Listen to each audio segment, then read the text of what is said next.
Have you ever been in the position where you've had to coach someone? I've touched on the skill of coaching in previous podcasts, so please go back and take a listen. Today we're talking about coaching at the sporting level.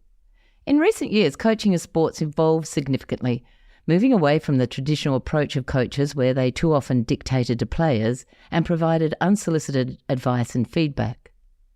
Was this an experience that you would have had in your younger years? What kind of coaching did you receive as a player? Did it inspire you or deter you? Or have you been in this role as a coach yourself? In today's sporting world, as many other practices, the focus has shifted towards delivering targeted feedback tailored to each of the players' needs. As a result, it's become crucial to understand the unique personality of players and how they prefer to receive feedback, independent of their teammates. Here's a quick overview of the different preferences of the MBTI dichotomies and how each of these individuals might like to receive coaching tips. Introversion-extroversion. A player who leans towards extroversion might discover coaching suggestions more engaging when they're involved in a group or activity or discussions or external input. They appreciate feedback delivered in a social and interactive setting where the exchange of ideas is dynamic and energizing. Now, on the other hand, if introversion is more their style, they might resonate better with one-on-one coaching sessions that prioritize reflection and an in-depth exploration. Written forms of communication like detailed instructions or personal reflections could hold weight for them, offering a more thoughtful and focused approach to personal development. Sensing versus intuition. If a player is more of a sensor, they're likely to thrive on tangible details and practical know-how. When it comes to coaching, they benefit from tips that are hand-on, step-by-step, and inbuilt with real-life examples. If the player's leaning towards intuition, they'll probably love delving into big-picture ideas and exploring possibilities and thinking about the potential outcomes. In coaching, they're most likely to appreciate discussions that spark creativity and innovation. Providing room for exploration could be a game-changer for them. Distinguishing between thinking and feeling preferences sheds light on how individuals approach decision-making. For those inclined towards thinking, there's a strong inclination to objective analysis and logical reasoning. When coaching a thinker, delivering tips in a clear, rational manner, grounded in data, is the key. Now, for feelers, it's a different ballgame. They find value in coaching that takes into account the impact on the individuals and the relationships with the people involved. When working with feelers, provide empathy and feedback, which is crucial. Understanding and acknowledging emotions is essential for them to feel motivated and engaged in the coaching process. It's not just about the facts, but the people and the emotional landscape that surrounds that. Judging and perceiving. For individuals with a judging preference, incorporating structure and organisation into their coaching approach is the key. Providing clear goals, establishing guidelines, and creating a systematic approach will greatly enrich their coaching experience. Emphasizing tracking and goal achievement helps them navigate with purpose and direction. On the other hand, those with a perceiving preference, a coaching strategy that embraces adaptability and spontaneity is much more effective. Encouraging flexibility and exploration and considering various options resonates well with perceivers. As someone who's deeply passionate about coaching, I believe that true mastery of this art requires not just skill, but adaptability to the unique needs and preferences of each individual. I'm Kate Mason and welcome to Parenting and Personalities. This is the podcast that connects you to the ones that you care about the most.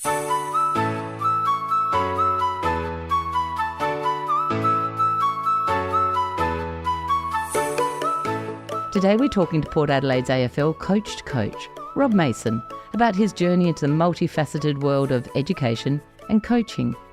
Rob has an academic background with a PhD in education, a master's in teaching in secondary schools, a Bachelor of Arts, honours in psychology, and a Bachelor of Music. A grand total of 10 years dedicated to higher learning. He's had a diverse career, which includes roles such as research assistant, curriculum designer, lecturer, and tutor. In 2016, Rob transitioned into the sporting arena, joining the Port Adelaide Football Club. Initially as a part-time consultant, but now working as a full-time coaching development manager, Rob is guiding and enhancing the skills of coaches at the Port Adelaide Football Club to help them navigate the stressful environment of the AFL coaches box. Last year, his football team was second in Australia, so he must be doing something right. Remember that in the sporting world, winning might be everything, but second place is still pretty awesome. Hi, Rob. Welcome to the show. Thanks for having me, Kate. Great to be here. It's a pleasure. It's such a diverse history of education that you've got up your sleeve. I'm just wondering if you could share a bit about your academic journey and then how your PhD research on the feedback reception led to your current role at the Port Adelaide Football Club. Now, was the diverse education a hunt for what was right for you? Yeah, I pestered the career counsellors at uni on a couple of occasions because I wasn't quite sure, and I think mum and dad were probably worried I was going to be a professional student for the rest of my days. But I hedged my bets early on. So fresh out of year 12, I did a combined degree in psychology and music, not with the idea of being a music therapist or combining them at all, but just because I had two separate passions, and the idea was always that music was something I could follow a bit more with my heart, and psychology might be eventually the thing that put bread on the table.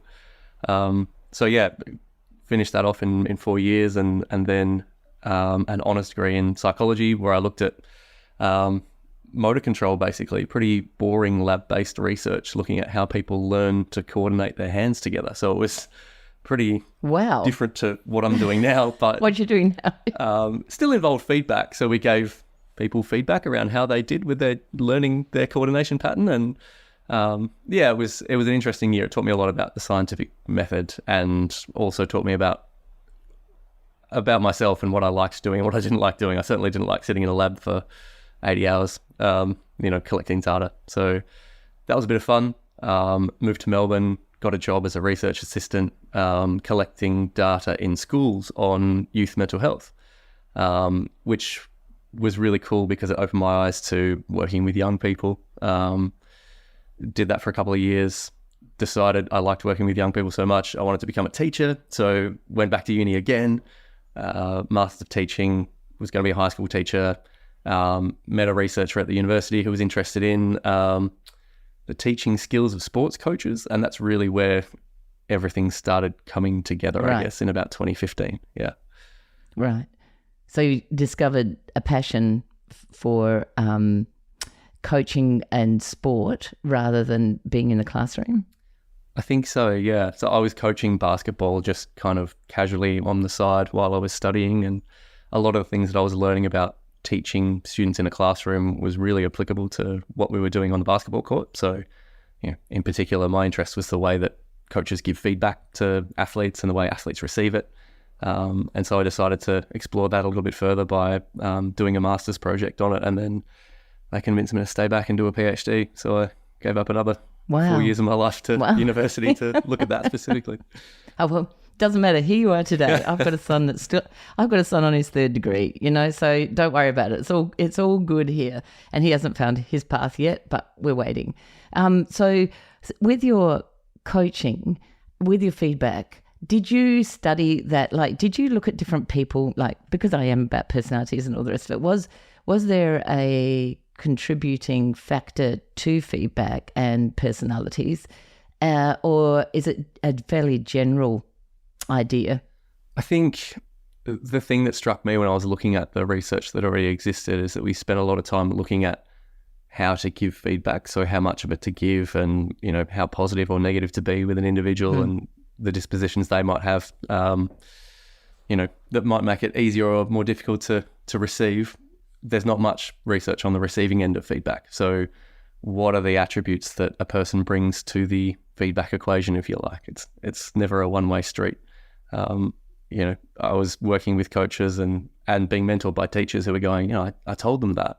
They should know that. And it kind of missed the other part of the equation, which is, yes, you've told them that, but have they heard it? Have they received it? Do they agree with it? So there are all these variables that the feedback receiver can bring to an interaction, which I found really interesting. And some of it taps into personalities, I think, definitely. Like, we look at someone's self-efficacy to receive feedback. So, in year 8, for example, you might have had a really harsh maths teacher who gave you a lot of negative feedback, and as a result, you feel that you're not very good at using the feedback that you get. So you kind of switch off from it. Looking at some of those variables was a big part of my PhD. Because I think it is really important knowing your person when you give the feedback, because I give feedback differently to different people all the time if I know them really well and I know how they function and what their feelings are around things. Because like you say, you can give someone feedback and it's just monkeys, like there's nothing happening in the brain because you're not doing it the right way. So what kind of ways can you work out how to give someone the correct feedback? I think the first thing to note is probably that the research is lagging behind practice. So good coaches and good teachers and good communicators like yourself will do that intuitively. Like you said, I know how to give my feedback differently to different individuals. So the research is certainly still catching up with what good practitioners already know and do. I think some of the things to look out for, particularly in sport, we sometimes love giving heaps of information, thinking it's our job. Same in the classroom, I remember having a couple of relief teachers over my education journey who just like getting up the front and telling everyone about their caravan trip around Australia or whatever it might be. And at the end of the hour, you've heard a lot, but you haven't actually done much. So just overloading people with information is one kind of trap to look out for. So we actually tested that through my PhD, looking at the working memory of the players that were at the football club and looking at whether that might moderate how much feedback they can receive or work with at the one time. We know that working memory is pretty limited, and there are brain training programs that claim to increase it, but you can only get tiny little bits. You really can't increase it that much. So it's really on the provider of the feedback to reduce the amount they give and keep it to a couple of key points. Yeah, and make sure it's information that the person's going to readily receive to a degree, Absolutely. I guess. Yeah. So what are some of the misconceptions about feedback that coaches are not aware of? Because when you see, honestly, local football teams or whatever, and someone's yelling at the kids, I know that that's all changing, all of that. Well, because kids can't handle that anyway. But back in the day, they were quite brutal coaches, like very negative and not much positive in coaching at all. So what are the misconceptions that coaches out there that might be doing it that way? Toughen them up and what have you? Yeah, it still pervades in some pockets of coaching, but I think we've had a massive shift in the positive psychology space over the last 10, 15 years. Athlete-centered coaching has been a huge movement that's kind of flipped coaching on its head a little bit. Understanding that athletes are people first and that they're, similar to everyone else, receiving feedback that they don't like can be really difficult. And so exacerbating that situation by screaming in front of 25 of your teammates is maybe not the right way to go. Things have definitely changed. You look at clips from the 70s and 80s and there's the fire and brimstone halftime address, which is designed to motivate people. But we know that athletes are a lot more driven when they're motivated by internal factors rather than, something external and quite negative. So that's been a big shift, I think, in coaching generally over the last 20 or so years, maybe even longer. But there's far less jugular veins popping out of coaches at halftime as far as I can tell. Yeah. And do you speak to players about what kind of coaching they would like as a team going in? Because people like different. My husband, when we used to run together, he used to say to me, "Come on, you're weak. You can't keep up." Yes, and I would stop and walk because that's not my kind of praise. But his kind of praise is, "Hey, you can't do that," and that motivates him. All right. So if he's told he cannot do that, he is like, I'm in. I'm going to get that done. So do you ever look at different praises? What people function on?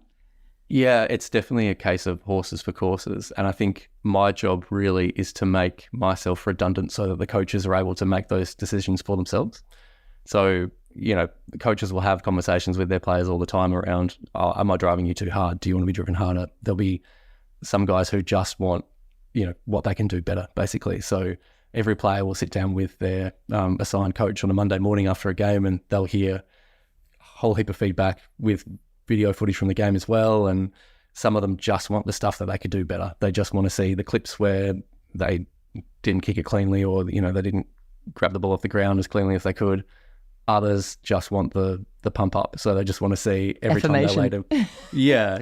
There's a bone crunching tackle. There's Here Comes the Boom on the soundtrack in the background. They just want the stuff that makes them feel good. And they're probably more motivated by feeling confident than by knowing what they can do differently. So there are definitely variations within a playing group, as well as within individuals too. Like some weeks, in life. Yeah. It's definitely not sport specific at all. No. So how did you get to be like, for people listening, you're in one of the top AFL teams coaching the coach, which is a pretty cool job and must be pretty stressful for you and the coach, because do people think, oh, Rob's dependent on whether the coach coaches those players and they win? Like, what's your pressures? Yeah, it's a wonderful but a weird occupation to be in. I think, as far as I know, I'm the only full-time coach developer in an AFL club at the moment. The job exists in other countries. For example, in the UK, most Premier League teams will have coach developers, particularly with their academies, their under-18s, but very few working with the first team or the highest team in the club. So there are some unique pressures there for sure. But yeah, I've got a great bunch of coaches that I work with, and I've been working with the same senior coach since I walked in the door in, when was it? July 2016. Right. And he really sets the tone for the whole organisation. In that very first meeting, he was at the head of the table, telling everyone that we should kind of listen in and pick up some, gold nuggets from what I had to say. And, at the time I was probably, 25, 26 with a uni textbook under my arm, thinking he was, descending from the ivory tower to bestow knowledge upon, the great unwashed of the coaching fraternity. But I've definitely figured out over the journey that coaches know absolutely everything. You got to tell them anyway. It's just bringing stuff to their attention at different times. Yeah. Yes. Yeah, absolutely. So when you're in the middle of a tense match, and what are the behaviours of coaches that can change the game or can change the outcome of what the players do? How do you feed that information to a coach?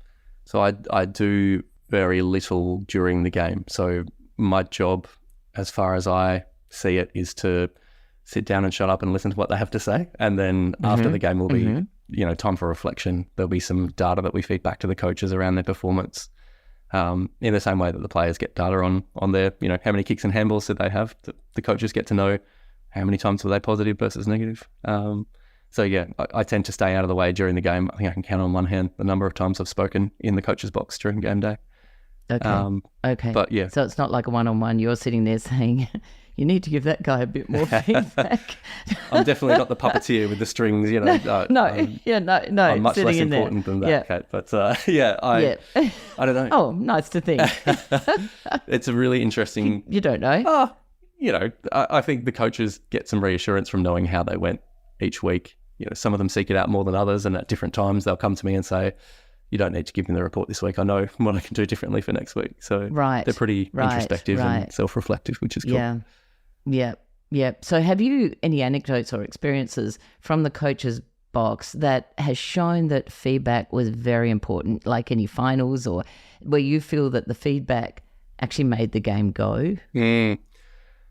It's really interesting. Sorry, hard question on the spot. No, it's a big question, but it comes down to, I've wrestled with this philosophically for years, is, how much influence does a coach have on a game during the game? And I think John Wooden, very famous, very successful college basketball coach, had this frame around, during the week is where you do the bulk of your work, and game day is really just like the exam. You're not there to hold your student's hand through the exam, and so there's very little that can be done during the course of the game other than reassurance. And the players, having sat on the interchange bench for the whole of the 2023 season, I see the players coming off looking just wide-eyed, pretty anxious, like it's a high-pressure situation for them. So oftentimes the best thing the coach can do is just, give them a pat on the back, tell them they've done a good job, and get them ready to go back out again, more so than any tactical changes or anything like that.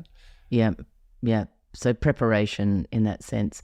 So are there any, like, for coaches, we're all coaches to a degree, because when our kids play sport, there's often the angry parent on the side, and often parents are asked to be coaches of their kids' teams.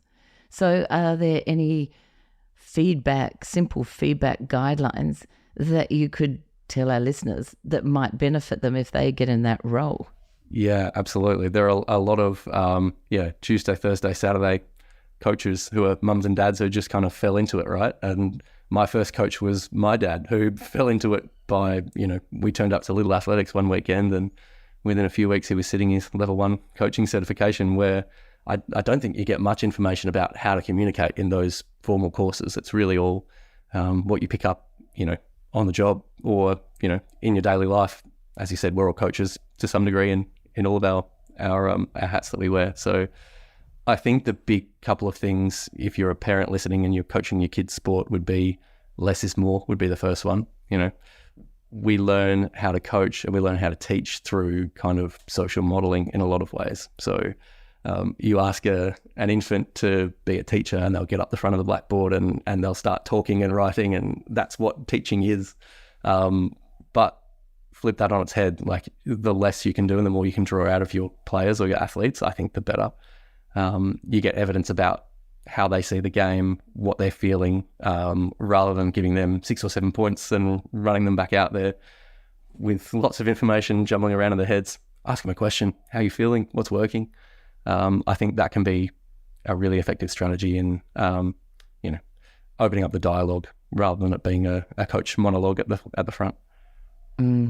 Because that question, like getting curious, how are you feeling and how do you feel about how you're playing, is a really an internal thought, and most people know how well they're doing.